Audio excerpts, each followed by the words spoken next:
A thin red line. That was my answer when my third grade teacher drew a thin line and said, "All right, Viraj, what color is this?" I stood up, 7 years old, peak confidence, absolute swagger, and I said, "Red." He said no. Still convinced, I said, "It is red, it has to be red. Come on, look at it." But it wasn't. Take a look at this line, and I encourage you to just go ahead, yell it out. What color do you see? Orange. Orange? That's what my teacher said. And a few days later, I was tested and discovered that I am part of the 4.5% of people who see the world differently. I am colorblind. More specifically, I have a condition by the name of Deuter anomaly, or as you may know it, red-green colorblindness. For years, people asked me the same questions. Do you see reality in black and white? What color is this color pencil? And by the way, it was always a color pencil. What does the world actually look like to you? I see colors, just not the ones you see. Let's have a bit of fun here. I'm going to put up 2 numbers on screen, and I want you to just go ahead and yell out which 2 you see, left to right. All right, ready? 3, 2, 1, go. 6, 7. Guys, we left that in the big 25. What are we doing? Tell me, what numbers do you actually see? 6, 7. What? Guys, I just don't see it. And to be honest, I can't even describe what I do see. That's when I realized something. Even as I live and see the world in this way, I struggle to put my perspective into words. Too often misunderstood. I stopped telling people about it. And even friends who I grew up with over the years were oblivious. I eventually told them, and they thought I was joking.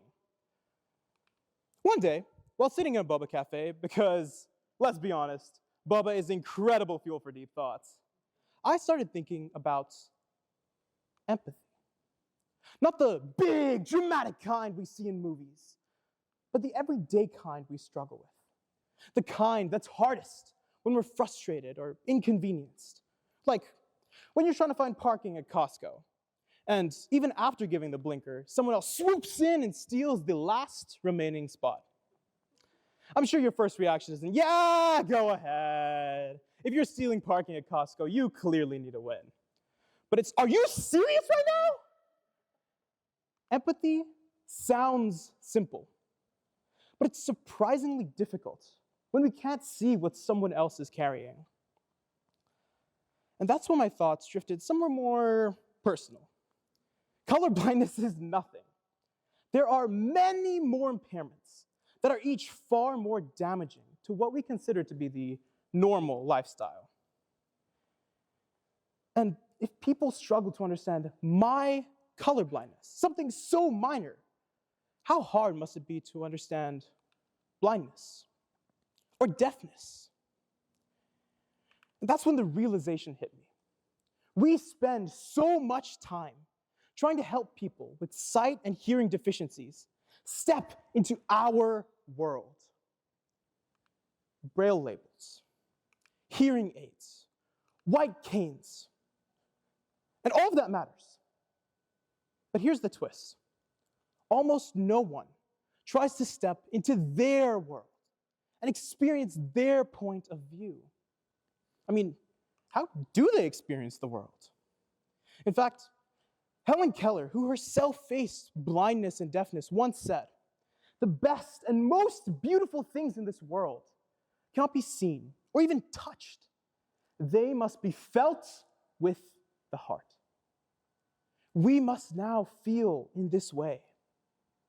So I did something totally normal for any teenager nowadays.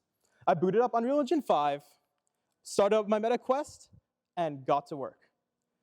I built a virtual reality experience for family and friends of sight and hearing deficient people to step into their world, to experience their point of view. These are a few screenshots of the experience. It lets you see as they see. hear as they hear, and hopefully feel as they feel.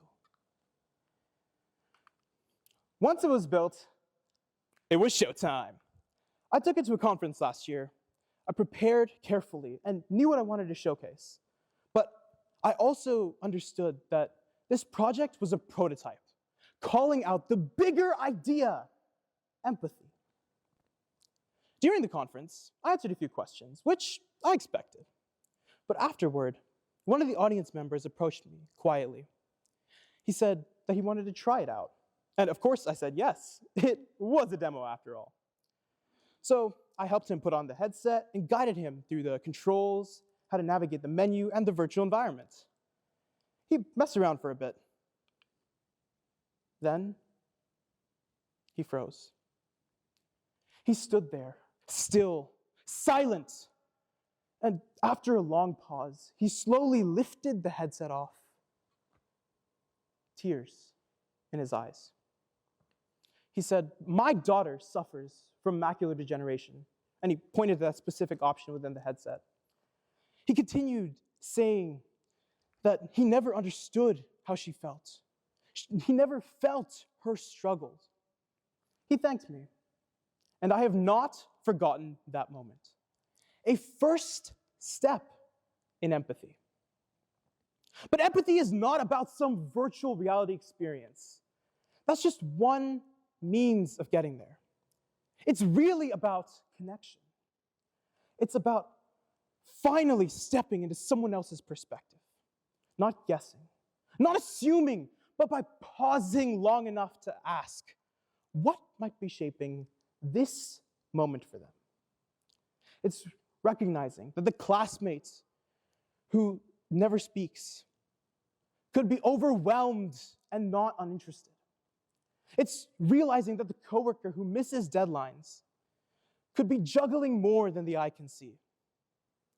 It's offering patience instead of judgment when someone shows up differently than we might expect. A thin red or orange line once showed me I see the world differently.